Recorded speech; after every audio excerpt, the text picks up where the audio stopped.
মহান আল্লাহ এই মহাজগতের সকল কিছুর সৃষ্টিকর্তা। আল্লাহ মানুষ সহ বহু প্রকারের প্রাণী জীবজন্তু সৃষ্টি করেছেন। তাদের মধ্যে মানুষকে করেছেন সৃষ্টির সেরা জীব, আর তাদের হাতেই ন্যস্ত করেছেন পৃথিবীর পরিচালনার ভার। আর সঠিক উপায়ে পরিচালনার জন্য পৃথিবীর উষালগ্ন থেকেই সেখানে প্রেরণ করেছেন নবী রাসূল, যারা মানুষের মাঝে আল্লাহর আইন ও জীবন চলার পদ্ধতি শিক্ষা দিয়ে সে অনুযায়ী চলতে মানুষকে সাহায্য করেছেন। আর নবী রাসূলদের এই কাজের সাহায্যার্থে আল্লাহ তাদের অনেকের উপর প্রেরণ করেছেন আসমানি কিতাব এবং তাদের দিয়েছেন সর্বযুগের চিরন্তন আদর্শ ইসলাম।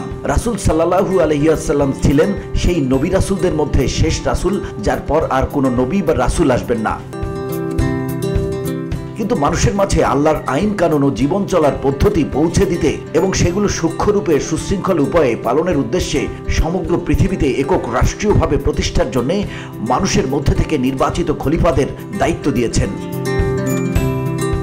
আর সেই ক্রমধারায় নবী রাসূলের পর খলিফাগণ দাওয়া ও জিহাদের মাধ্যমে একের পর এক অঞ্চলে ইসলামকে পৌঁছে দিয়েছেন। সুলতান সালাউদ্দিন আইয়ুবী রহমাতুল্লাহি ছিলেন তেমনি একজন সুলতান, যিনি ইসলামিক রাষ্ট্রের সবচেয়ে গুরুত্বপূর্ণ অঞ্চলগুলোর একটি বাইতুল মুকাদ্দাস ক্রুসাডারদের দ্বারা দখলের প্রায় ৯০ বছর পর পুনরায় তাদের হাত থেকে মুক্ত করেন এবং সেখানকার মুসলিম নাগরিকদের তাদের অত্যাচারের হাত থেকে রক্ষা করেন। ১১৬৯ সালের ২৩ মার্চ সালাউদ্দিন আইয়ুবী গভর্নর ও সেনাপ্রধান হয়ে মিশর আগমন করেন। ফাতিমি খিলাফতের কেন্দ্রীয় খলিফা তাকে পদে নিয়োগ দিয়ে বাগদাদ থেকে প্রেরণ করেন। তার আগে থেকেই ইউরোপ, ফ্রান্স ও জার্মানি ইসলামিক রাষ্ট্র ভাঙার জন্য ক্রুশ ছুঁয়ে শপথ করে ইসলামের নাম নিশানা মুছে দিয়ে বিশ্বজুড়ে ক্রুশের রাজত্ব প্রতিষ্ঠার লক্ষ্যে শুরু করে নানা চক্রান্ত। সেই সঙ্গে তারা চালায় সশস্ত্র অভিযান, মুসলিমদের থেকে ছিনিয়ে নিয়ে দখল করে রাখে ইসলামের মহান স্মৃতিচিহ্ন প্রথম কিবলা বাইতুল মুকাদ্দাস। সালাউদ্দিন আইয়ুবী ছোটবেলায় গভর্নর নিজামুল মুলকের মাদ্রাসায় জাগতিক ও আদর্শিক পড়াশোনা ও যুদ্ধবিদ্যায় জ্ঞান লাভ করেন। রাজনীতি, কূটনীতি, ভূগোল, ইতিহাস, পড়াশোনা ও প্রত্যক্ষ যুদ্ধ কৌশলের উপর গভীর জ্ঞান ও আগ্রহের কারণে চাচা শেরেকাহ ও নুরুদ্দিন জঙ্গি তাকে স্পেশাল প্রশিক্ষণ প্রদান করেন। প্রশিক্ষণটি মূলত তৈরি হয় এক যুদ্ধের ময়দানে, যেখানে সালাউদ্দিন আইয়ুবী দীর্ঘকাল অবরোধের মধ্যে যুদ্ধ করেও হতাশ না হয়ে সম্পূর্ণ ঠান্ডা মাথায় সৈন্যদের নিয়ে যুদ্ধ করে ফিরে আসেন। এরপরই নুরুদ্দিন জঙ্গি তাকে মিশরের গভর্নরের পদের জন্য মনোনীত করেন। সুলতান নুরুদ্দিন জঙ্গিও চিন্তা চেতনায় ছিলেন সালাউদ্দিন আইয়ুবীর মতোই। সে সময় যেখানে ইসলামিক খিলাফতের সব আমির, গভর্নর, উজিররা খ্রিস্টানদের চক্রান্তে পা দিয়ে তাদের থেকে সুন্দরী মেয়ে ও প্রচুর ধন সম্পদ এবং মূলত ক্ষমতার লোভে ইসলামিক রাষ্ট্র থেকে স্বাধীন হওয়ার স্বপ্ন দেখত, ঠিক তখনই সালাউদ্দিন আইয়ুবী ও নুরুদ্দিন জঙ্গি ইসলামিক খেলাফত রাষ্ট্রকে ইহুদি খ্রিস্টানদের চক্রান্ত থেকে মুক্ত করে বাইতুল মুকাদ্দাসকে সেই ক্রুসাডারদের থেকে মুক্ত করার জন্য একের পর এক জিহাদ করে গেছেন। সালাউদ্দিন আইয়ুবী মিশরের গভর্নর হওয়ার পরই সর্বপ্রথম সেখান থেকে খ্রিস্টানদের চক্রান্তে পা দেয়া আমির উজিরদের সুকৌশলে সরকারি দায়িত্ব থেকে দূরে সরিয়ে দেন। এজন্য তাকে মারার জন্য ক্রুসেডারদের দালালরা অনেক ফন্দি আটার পরও তারা ব্যর্থ হয়। দালালরা অনেক সুন্দরী মেয়ে ব্যবহার করেও পাথরের মতো সালাউদ্দিনকে গলাতে পারেনি, যেখানে অন্যান্য আমিররা সানন্দেই তাদের গ্রহণ করত। দালালরা সালাউদ্দিনকে গলাতে না পেরে তাকে ক্ষমতা থেকে নামিয়ে নিজেরা ক্ষমতায় বসার জন্য মিশরের সেনাবাহিনীর মধ্যে সুদানি সেনাদের মধ্যে বিদ্রোহ করার চেষ্টা করে এই বলে যে তোমরা সুদানি, তারা মিশরি। সুদানের বর্ডার মিশরের কাছে থাকাতে বিদ্রোহের পর সেখানে থেকে আক্রমণ করাও সহজ ছিল। কিন্তু সালাউদ্দিন আইয়ুবী তার চৌকস গোয়েন্দা প্রধান আলী বিন সুফিয়ানকে দিয়ে সব তথ্য আগেই পেয়ে যান আর খুবই কৌশলে তাদের বিদ্রোহ দমন করেন। এদিকে সেনা বিদ্রোহ করিয়ে দালালরা সম্রাট ফ্রাঙ্ককে আক্রমণ করার আগমনও জানান, কিন্তু সালাউদ্দিন আইয়ুবী আগেই বিদ্রোহ দমন করেন। আর যখন পরে ফ্রাঙ্ক আর সেনাবাহিনী আসে, তারা পুরোপুরিভাবে সালাউদ্দিনের কাছে পরাজিত হয়। এইদিকে ফ্রাঙ্ক মিশরে আক্রমণ করলে সিরিয়া থেকে নুরুদ্দিন জঙ্গিও ফ্রাঙ্কের দেশে আক্রমণ করে বসেন। তাতে আক্রমণের খবর পেয়ে ফ্রাঙ্ক তার দেশে ফিরে যেয়ে দেশের সেখানেই চিত্রই বদলে গেছে। সব দিক দিয়েই ফ্রাঙ্কের শোচনীয় পরাজয় ঘটে। বাগদাদের খলিফা আজেদ যখন ক্রুসাডারদের চক্রান্তে পা দেন, তখন সালাউদ্দিন আইয়ুবী তাকে সুকৌশলে খেলাফতের ক্ষমতা থেকে সরিয়ে বাগদাদকে সিরিয়ার খেলাফতের অধীনে নুরুদ্দিন জঙ্গির কাছে দিয়ে দেন। এতে করে খিলাফত রাষ্ট্র আবারও রাষ্ট্রে পরিণত হয়। মূলত ক্রুসাডাররা ফাতিমি খলিফাকে মদ আর নারীতে ব্যস্ত রেখে তাকে মধ্যম পরিণত করে, এমনকি সে সালাউদ্দিন আইয়ুবীকে হত্যা করারও পরিকল্পনা করে। আর খলিফা হওয়ার সত্ত্বেও তিনি সালাউদ্দিন আইয়ুবীর উপর কথা বলতে ভয় পেতেন। চরিত্রের অধপতনের কারণেই মূলত এমনটি অনুভব করতেন তিনি। তাই তাকে সরিয়ে খিলাফতের দায়িত্বে একজনকে দেয়া ও একমুখী করা সালাউদ্দিন আইয়ুবীর পক্ষে সহজ হয়। সেকালে মসজিদের জুমার খুতবাতে আল্লাহ ও রাসূলের নামের পর খলিফার নাম উচ্চারণ করতে হতো। সালাউদ্দিন আইয়ুবী জুমার খুতবা থেকে খলিফার নাম উচ্চারণ করা বাদ দিয়ে দেন। সুলতান আইয়ুবী যেখানে ক্রুসেডারদের আক্রমণ করে তাদের ইসলামিক রাষ্ট্রের দখলকৃত অঞ্চল থেকে বিতাড়িত করবেন, সেখানের মুসলিমদের তাদের অত্যাচার থেকে মুক্তি দিবেন, সারাক্ষণই তাদের গোয়েন্দাদের ব্যবহার করে মিশরে কোনো না কোনো সমস্যা তৈরি করে রাখত, যাতে করে সালাউদ্দিন আইয়ুবী নতুন করে তাদের আক্রমণের সময় না পান। তিনি যেন মিশর ঠিক করতেই তার সকল সময় পার করে দেন। তারা প্রায় চেষ্টা করত সুদানি বাহিনী দিয়ে সুদান থেকে মিশরে আক্রমণ করাতে, যাতে সালাউদ্দিন শুধু তাদের নিয়েই ব্যস্ত থাকেন। তারা মিশরের বিভিন্ন মসজিদে তাদের প্রশিক্ষিত গোয়েন্দা ইমাম পাঠাতো, যারা সেখানে জিহাদের বিরুদ্ধে বক্তব্য দিয়ে মানুষের ভেতর থেকে জিহাদের চেতনাকে ধ্বংস করতে চাইতো। ক্রুসাডারেরা মুসলিমদের সবচেয়ে বেশি ক্ষতি করত মেয়েদের দিয়ে। তারা প্রায় সব আমিরদেরই কাছেই তাদের সুন্দরী মেয়েদের প্রেরণ করত, তাদের দিয়ে সেই আমিরদের চরিত্র ধ্বংস করার পায়তারা করত। তারা জানতো মুসলিমদের সবচেয়ে বড় শক্তি হচ্ছে তাদের ইমানি শক্তি, যেটা দিয়ে তারা ক্রুসাডারদের সাথে লড়ে। আর সেই শক্তির বলেই তাদের চেয়েও অনেক কম পরিমাণ সৈন্য দিয়ে মুসলিমরা বারবার জয়লাভ করে। ক্রুসেডাররা তাদের নিজেদের মেয়েদের মুসলিমদের চরিত্র হরণের প্রশিক্ষণ দিত। তারা এই কাজে সে সকল মেয়েদেরও ব্যবহার করত যাদেরকে তারা মুসলিমদের বিভিন্ন অঞ্চল থেকে অপহরণ করে এনেছিল তাদের বাল্যকালে। তারা ক্রুশদের স্বার্থে এরূপ করাকে পুণ্য মনে করত। সুলতান সালাউদ্দিন আইয়ুবী মিশরের স্থায়িত্ব আনার পরই আবার তার সেই বাইতুল মুকাদ্দাসকে মুক্ত করার শপথ পূরণ করার জন্য বের হয়ে যান। তিনি সর্বপ্রথম খ্রিস্টানদের ফিলিস্তিনের সোবক দুর্গ অবরোধ করে সেটা জয় করে ফেলেন। পরে নুরুদ্দিন জঙ্গির সহায়তায় কার্গ দুর্গ জয় করেন। কার্গ দুর্গ অবরোধ করার সময় সুদানিরা আবারও মিশরে সমস্যা তৈরি করতে চায় ক্রুসেডারদের সাহায্যে। পরে সুলতান আইয়ুবী কার্গের অবরোধ নুরুদ্দিন জঙ্গিকে দিয়ে মিশরে চলে আসেন। পরে নুরুদ্দিন জঙ্গি কার্গ দুর্গ সহ ফিলিস্তিনের আরো কিছু জায়গা দখল সম্পন্ন করেন।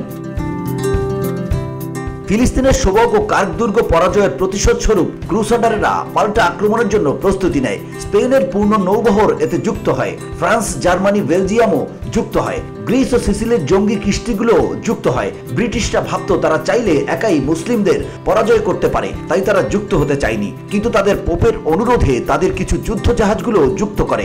এদিকে সুলতান আইয়ুবী গোয়েন্দা মারফত তাদের আগমনের খবর পেয়ে যান। তিনি এও জেনে যান যে তারা আগে এসে মিশরের উপকূলের আলেকজান্দ্রিয়া অঞ্চল দখল করবে। তাই সুলতান আলেকজান্দ্রিয়া থেকে সকল জনগণকে সেখান থেকে সরিয়ে অন্যত্র নিয়ে যান এবং সেখানে ঘরগুলোতে মুসলিম সৈন্য দিয়ে ভরে রাখেন। ক্রুসেডাররা যখন উপকূলে এসে ভিড়ে, তারা পরে আক্রমণের জন্য কোনো সৈন্য না দেখে খুশি হয় এবং পরে হেসে খেলে উপকূলের আলেকজান্দ্রিয়া দখল করতে যায়। তারা মিনজানিকের সাহায্যে বড় বড় আগুনের গোলা ও পাথর মারতে শুরু করে ক্রুসেডারদের জাহাজের উপর। ক্রুসেডারেরা পালাতে থাকে জাহাজ নিয়ে এবং ধ্বংস হতে থাকে। ক্রুসেডারদের আরেকটা অংশ ফিলিস্তিন থেকে আক্রমণের জন্য আসলে সুলতান নুরুদ্দিন জঙ্গি তাদের উপর আক্রমণ করে তাদের পরাজয় করে দেন। এই যুদ্ধ শেষে নুরুদ্দিন জঙ্গি সুলতান আইয়ুবীকে তার অধিকৃত অঞ্চল দিয়ে সিরিয়ার নিজ এলাকায় চলে যান।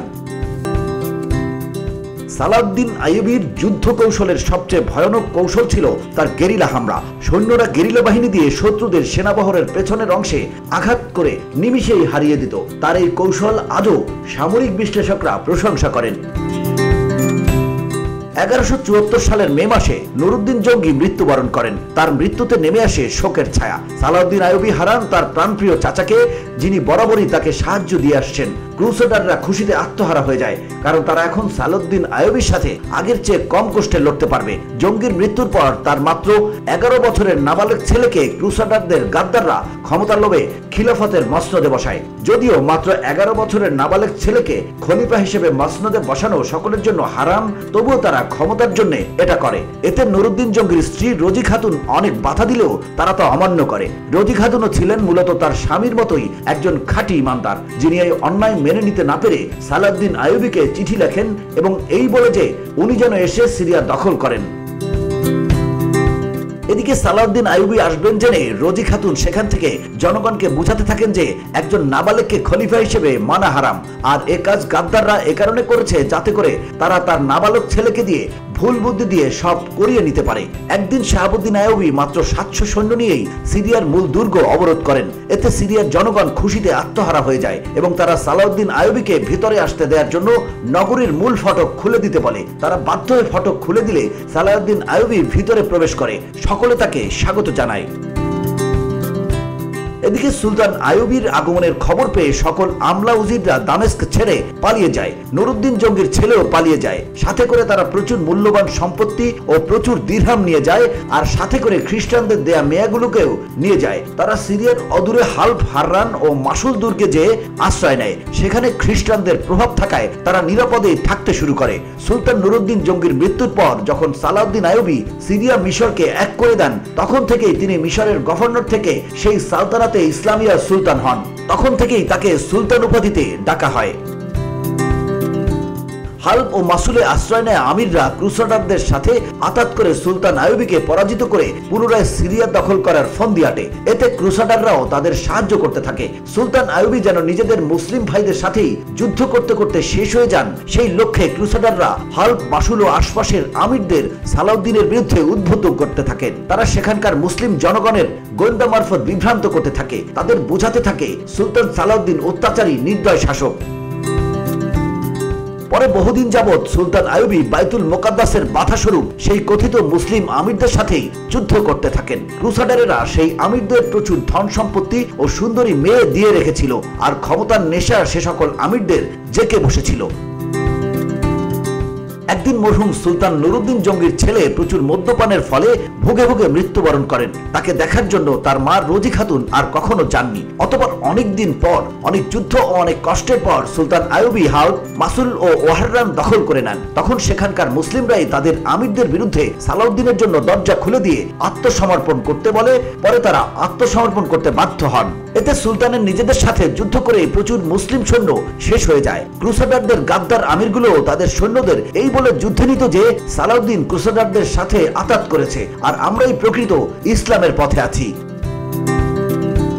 হালব, হাররান আর মাসুল দুর্গ জয় করার পর সালাউদ্দিন আইয়ুবীর সামনে বাইতুল মুকাদ্দাসের পথে আর কোনো বাধা রইল না। সুলতান আইয়ুবীর এইবার বাইতুল মুকাদ্দাসের দিকে আগমনের পালা। ক্রুসাডাররা এইবার আর মুসলিমদের থেকে সাহায্য পাবে না, কারণ সব আমিরই এখন সালাউদ্দিন আইয়ুবীর আনুগত্য স্বীকার করেছে। সুলতান আইয়ুবী এইবার সর্বপ্রথম কার্ক আক্রমণ করেন। সালাউদ্দিন আইয়ুবী এর আগেও একবার কার্ক দখল করেন, কিন্তু এক মাস পর সেটা আবারও ক্রুসাডারদের হাতে চলে যায়। কার্কের শাসনভার ছিল আরনাত এর উপর। আরনাত একজন নাস্তিক ছিল যে রাসূল সাল্লাল্লাহু আলাইহি ওয়াসাল্লামকে নিয়ে বিদ্রূপ করত। তাই সুলতান তাকে ঘৃণা করতেন আর তাকে কাছে পেলেই হত্যা করবেন বলে শপথ নিয়েছিলেন। আরনাত মিশর আর সিরিয়ার হজ কাফেলাগুলোর উপর হামলা করে তাদের সম্পত্তি ডাকাতি করত আর মেয়েদের তুলে নিত।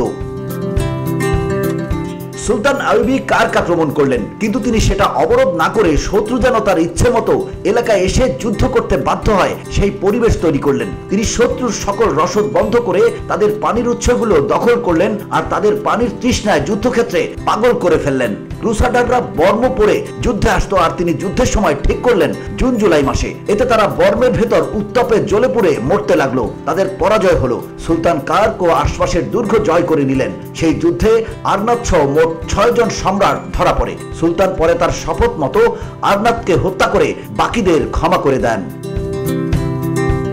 এই যুদ্ধে ক্রুসেডাররা তাদের সবচেয়ে বড় ক্রুশটা যুদ্ধের ময়দানে এনেছিল। তাদের সবচেয়ে বড় পাদ্রী এটা আনে। পরে পোপ মৃত্যুবরণ করে আর বড় ক্রুশটি মুসলিমদের হাতে চলে আসে। পরে সুলতান ক্রুসাডারদের তাদের ক্রুশটি দিয়ে দেন। এরপর পালা আক্রার দুর্গের। ক্রুসাডাররা ভেবেছিল সুলতানাকে বাইতুল মুকাদ্দাস আক্রমণ করবেন, তাই তারা বুঝে ওঠার আগেই সুলতান আগে আক্রা আক্রমণ করলেন। 2-3 দিন অবরোধের পর সেটা জয় করে ফেলেন। তারপর সুলতান আরেকটি গুরুত্বপূর্ণ দুর্গ আসাকালান অবরোধ করেন। প্রায় 34টি বছর পর এই অঞ্চলটি আবার স্বাধীন হলো। 1153 সালের 19 সেপ্টেম্বর সম্রাট ফ্রাঙ্ক এটি দখল করে নেন। আসাকালান থেকে মাত্র 40 কিলোমিটার পূর্বে বাইতুল মুকাদ্দাস অবস্থিত।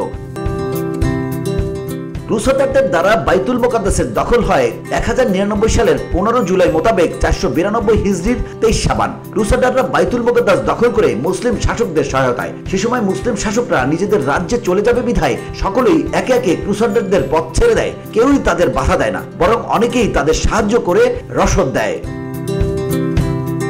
শুধু আরকার আমির ছিলেন একজন ইমানদার পুরুষ, যার সামরিক শক্তি খ্রিস্টানদের তুলনায় কিছুই ছিল না। তবু তিনি খ্রিস্টানদের দাবি পূরণ করতে অস্বীকৃতি জানান। খ্রিস্টান বাহিনী আরাকা 1099 সালের 14 ফেব্রুয়ারি থেকে 13 মে পর্যন্ত অবরোধ করে রাখে। মুসলিমরা এমন প্রাণপণ লড়াই করে যে বিপুল ক্ষতির পর ক্রুসাডাররা পথ পরিবর্তন করে চলে যায়।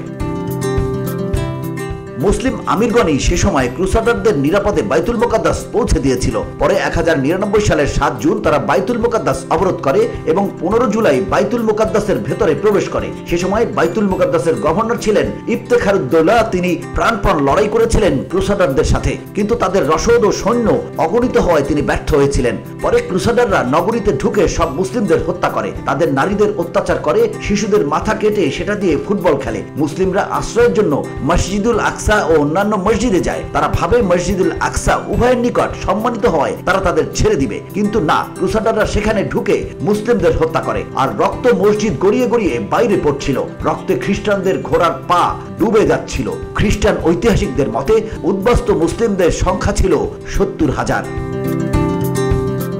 সুলতান আইয়ুবী বাইতুল মুকাদ্দাসের সেই অবমাননার কাহিনী নাজমুদ্দিন তার পিতার কাছ থেকে শুনতেন। পরে সুলতান এই কাহিনী তার নিজের ছেলেদের বলতেন। 1187 সালের 20 সেপ্টেম্বর রোববার মোতাবেক 583 সনের 15 রজব সুলতান আইয়ুবী দ্রুত বাইতুল মুকাদ্দাস পৌঁছে যান, অবরোধ করেন বাইতুল মুকাদ্দাস। এদিকে খ্রিস্টানরাও তাদের পবিত্র ভূমি ছাড়তে নারাজ, তারাও আমরণ লড়াইয়ের জন্য প্রস্তুত। সেখানকার প্রায় সব মুসলিমই বন্দী, তারা জেলের ভেতর থেকে আজান আর তাকবীর ধ্বনি দিচ্ছেন। অনুরূপ খ্রিস্টানরাও গির্জায় গান গাইছে ও প্রার্থনা করছে। শুরু হয় রক্তক্ষয়ী যুদ্ধ, দুই পক্ষই দুই পক্ষকে আহত নিহত করে চলেছে। শহীদদের সংখ্যা জেনে সুলতান অবাক হন। পরে অনেক ত্যাগের বিনিময়ে 583 হিজরির 27 রজব মোতাবেক 1187 খ্রিস্টাব্দে 2 অক্টোবর শুক্রবার সালাউদ্দিন আইয়ুবী বিজয়ের বেশে বাইতুল মুকাদ্দাসে প্রবেশ করেন। এটি ছিল সেই রাত যেদিন আমাদের প্রিয় নবী রাসূল সাল্লাল্লাহু আলাইহি সাল্লাম বাইতুল মুকাদ্দাস থেকে মিরাজে গমন করেন।